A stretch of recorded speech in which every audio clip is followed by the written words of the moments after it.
Hello everyone, my name is Mohammad Afan and आज की video में हम एलियन के फर्स्ट मेजर टेस्ट के बारे में बात करेंगे।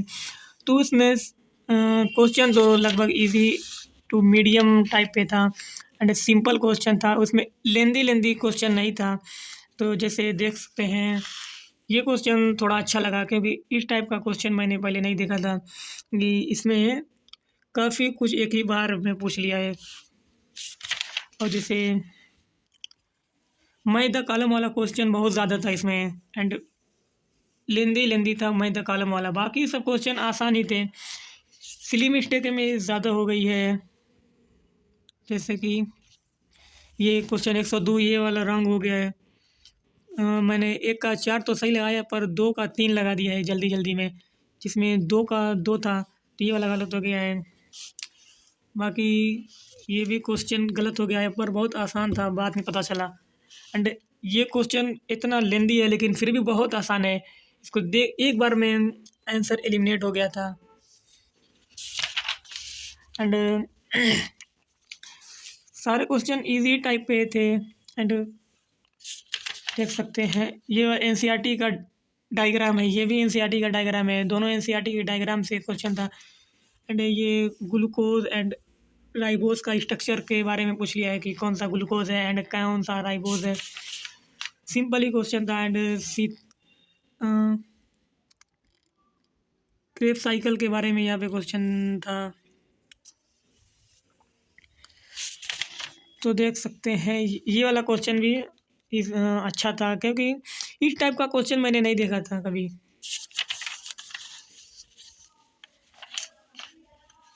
बाकी यहाँ पे भी एनसीईआरटी के डायग्राम से क्वेश्चन, ये भी एनसीईआरटी के डायग्राम से।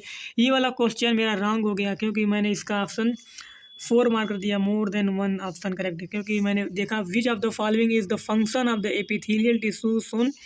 मुझे लगा हेल्प इन गैसेज एक्सचेंज भी होना चाहिए लेकिन ये नहीं है, ऑप्शन इसका 3 ही है। तो ये भी गलत हो गया है सिली मिस्टेक की वजह से। ये भी गलत ही हो गया है सिली मिस्टेक की वजह से। इसमें क्या था, विच of the following is incorrect statement regarding Ctenophora. तो इसी पता नहीं क्यों गलत हुआ है, अभी तो चेक करना पड़ेगा, चेक नहीं किया हूँ। बाकी यहाँ पे भी देखो मैं द कॉलम वाला इतना लंबा, यहाँ पे भी मैं द कॉलम वाला इतना लंबा। लेकिन मैं द कॉलम वाला बहुत आसान था, सिर्फ देखने में उतना लंबा था लेकिन आसान बहुत था क्योंकि इसमें ऑप्शन एलिमिनेट से हो जाता है।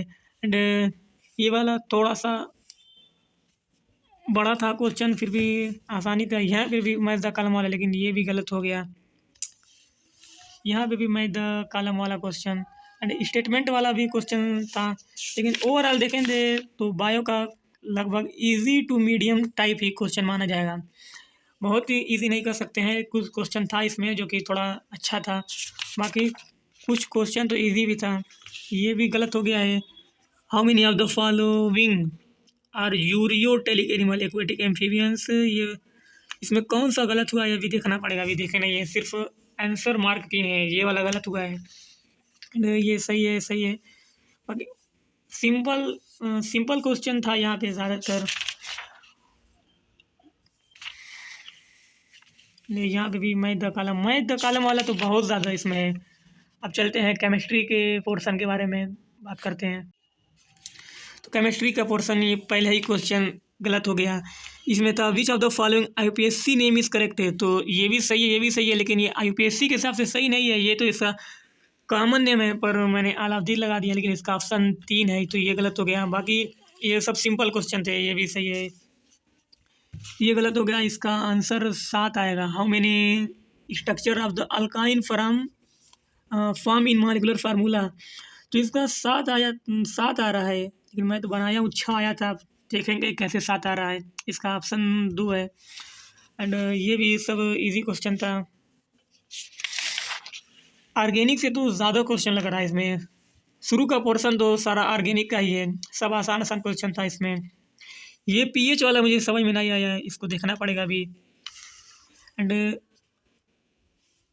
ये वाला क्वेश्चन सिली मिस्टेक हो गया, मैंने इसमें ये नहीं पढ़ा कि इट इज़ पॉसिबल लिखा है। जब मैं पढ़ रहा था तो मुझको लगा कि इट इज़ इम्पॉसिबल लिखा है, लेकिन ये इट इज़ पॉसिबल लिखा था। तो ये स्टेटमेंट रॉन्ग थी, मैंने सही कर दिया तो ये क्वेश्चन भी गलत हो गया। बाकी ये क्वेश्चन डाउट था इसमें, फिर भी मैंने ऑप्शन 3 लगा दिया। क्वेश्चन थोड़ा अच्छा है। ऑक्सीडेशन ऑक्सीडेशन स्टेट उसमें पहले निकालना पड़ेगा, फिर उसके बाद देखना है। एंड ये 67 वाला क्वेश्चन, ये भी थोड़ा अच्छा था लेकिन हो गया है, सही है। एंड ये गलत हो गया है। इसका ऑप्शन 1 दिया है, पता नहीं कैसे दिया है। मैं तो कर रहा हूँ तो 4A0 में वो भी माइनस माइनस हाफ का तो 1 मेरा आया था आंसर, तो मैंने 1 लगा दिया है, लेकिन इसका आंसर 4 दिया है। एंड ये वाला क्वेश्चन तो मुझे समझ में नहीं आ रहा था कि इसमें कैसे, मेरा तो ऑप्शन 350 माइनस 72 कर रहे हैं तो नहीं आ रहा है, इसमें ऑप्शन ही नहीं दिया है, कैसे वो ऑर्डर निकालेंगे। इसमें भी तो मैं द कॉलम है, लेकिन आसान था ये भी, रिडॉक्स रिएक्शन के बारे में था। एंड ये वाला क्वेश्चन गलत हो गया है, इसमें बॉन्ड एनर्जी निकालना था। बाकी ये सब सिंपल क्वेश्चन है। हाइड्रोजन बॉन्ड देखना था इसमें कि कौन स्ट्रांगेस्ट है। डाइपोल मोमेंट का क्वेश्चन भी था, डाइपोल मोमेंट। एंड यहाँ पे असर्शन रिलेशन भी क्वेश्चन है। मैं द कॉलम यहाँ पे देख सकते हो, मैं द कॉलम तो एकदम हद है इसमें, मैं द कॉलम की। यहाँ पे सिंपल क्वेश्चन है। अब चलते हैं फिजिक्स के पोर्शन की। फिजिक्स में भी पहला ही क्वेश्चन इनकरेक्ट से शुरुआत हुई। इसका ऑप्शन 3 दिया है, लेकिन इसका ऑप्शन तो मुझे 1 लग रहा है, क्योंकि जब यूनिट वेक्टर निकालेंगे तो यूनिट वेक्टर होता है vector upon magnitude of vector. तो जब इसका मैग्नीट्यूड निकालेंगे 1/√2 + 1/√2, तो इस मैग्नीट्यूड तो 1 आएगा, तो जब 1 से ही डिवाइड करेंगे तो ऑप्शन इसका मतलब जो वेक्टर ए है वही तो इसका मतलब यूनिट वेक्टर ही आ जाएगा। पता नहीं मैं सही सोच रहा हूँ या गलत, आप देखेंगे बाद में, लेकिन इसका ऑप्शन 1 दिया है। 2 भी सिंपल था, एंड 3 4 ये तो एकदम आसान क्वेश्चन था। इसमें असर्शन रीजन वाला भी था, तो ये भी बहुत आसानी था। एंड ये वाला क्वेश्चन स्किप हो गया है। एंड ये भी तो आसान क्वेश्चन ज़्यादा है फिजिक्स में भी। एंड हाँ, ये वाला क्वेश्चन थोड़ा टफ लगा मुझे। इसमें टाइम दिया था मैं, लेकिन समझ में नहीं आ रहा था कैसे होगा, इसीलिए छोड़ दिया इसको। एंड ये 12 नंबर ये भी छूट गया है। इसमें इसमें भी समझ में नहीं आ रहा था कि कैसे होगा। बाकी यहाँ पे आसान क्वेश्चन था 13 14, ये भी तो बहुत आसान है। इसमें सिर्फ नॉर्मल रिएक्शन बताना था, जो कि कोई बता सकता है कि सबसे ज़्यादा सी पे होगा, क्योंकि इसमें mg + mv² भी हो। एंड फिर उसके बाद बी ए पर होगा, क्योंकि ए पर होगा mg, एंड सबसे कम बी पर होगा, क्योंकि बी पर mg - mv² होगा, तो इसीलिए CAB आएगा। ये आसान था, ये भी ये इनकरेक्ट हो गया है। ये क्वेश्चन एक बार पहले भी मुझसे इनकरेक्ट हो गया था, आज फिर ये दोबारा क्वेश्चन इनकरेक्ट हो गया। इसका ऑप्शन 3 है, लेकिन मैंने 2 लगा दिया था। ये बैट वाला सवाल तो भाई हर टेस्ट में आ जाता है, बहुत आसान था। बाकी ये 17 नंबर, ये आसान नहीं कर सकते, ये जो फार्मूला मालूम है तो आसान हो सकता है, लेकिन हाँ इसका कैलकुलेशन करेंगे तो बहुत लंबा जाएगा एंड होगा भी नहीं इसमें। ये 18 नंबर, ये क्वेश्चन ये भी बहुत आसान था। इसमें सिर्फ टार के बराबर I अल्फा लगाना था, आंसर आ गया है। ये 19 नंबर क्वेश्चन, ये न्यू क्वालिटी का लगा मुझे, मैं तो ऐसा क्वेश्चन नहीं देखा था। ये भी थोड़ा टफ था, स्किप हो गया। बाकी ये सब तो आसान ही क्वेश्चन था, लगभग इतना सारा हो गया है। इसमें भी सारा, ये 27 नंबर क्वेश्चन ये नहीं हुआ, ये भी स्किप हो गया। 28 में इसमें इसका ऑप्शन शायद 1 या 2 दिया है, लेकिन मैंने 3 लगाया है, पर पता नहीं कैसे इसका 1 या 2 दिया है, ये भी गलत हो गया। बाकी ये सही है, ये सही है, ये स्किप हो गया। 31 नंबर, इसमें समझ में नहीं आया क्या करना है। बाकी 32 तैयारी ये सब सही है। ये 35 नंबर क्वेश्चन इतना ना लेंदी था कि इसको छोड़ दिया कि बाद में करूँगा, बाद में टाइम ही नहीं मिली, नहीं हो पाया। 36 नंबर भी स्किप हो गया, आसान था पर सोचा बाद में करूँगा, बाद में टाइम नहीं मिली।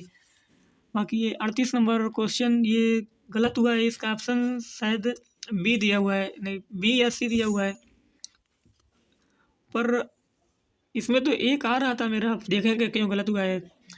बाकी 37 वाले क्वेश्चन में तो भाई एग्जैक्ट आंसर ही नहीं आ रहा था, देख सकते हो इतना लंबा कैलकुलेशन किया, फिर भी अप्रॉक्स आंसर लगाया 1.8।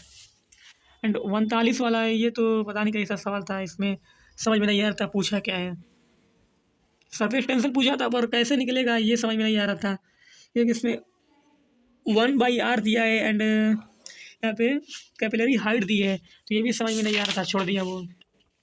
बाकी 40 का तो ये सिंपल था, डायरेक्ट फार्मूला बेस्ड था, लेकिन इतने छोटे जगह में करना रहता है तो और होता नहीं है इसमें। एंड 41 नंबर ये इतना लंबा क्वेश्चन था तो इसको बाद में करने के लिए छोड़ दिया, बाद में भी नहीं हुआ, टाइम ही नहीं मिले। बाकी 42 43 ये आसान था। ये इनकरेक्ट हो गया ये 43 वाला, क्योंकि मैंने इसका ऑप्शन ए लगाया लेकिन इसका बी दिया हुआ है कि reason is not the correct explanation. अब देखेंगे क्यों बी दिया है। बाकी 44 45 ये तो नॉर्मल क्वेश्चन है, बहुत आसान। तो ओवरऑल पेपर के बारे में कह सकते हैं कि इजी टू मीडियम है, बहुत इजी नहीं कह सकते हैं, क्योंकि फिजिक्स में 4-5 क्वेश्चन तो बहुत ही अच्छे थे, एंड केमिस्ट्री में एंड बायो में तो लगभग इजी कह सकते हैं थोड़ा, लेकिन फिजिक्स में थोड़ा इजी टू मीडियम कहेंगे। एंड मिलते हैं किसी नेक्स्ट वीडियो में, तब तक के लिए ओके बाय।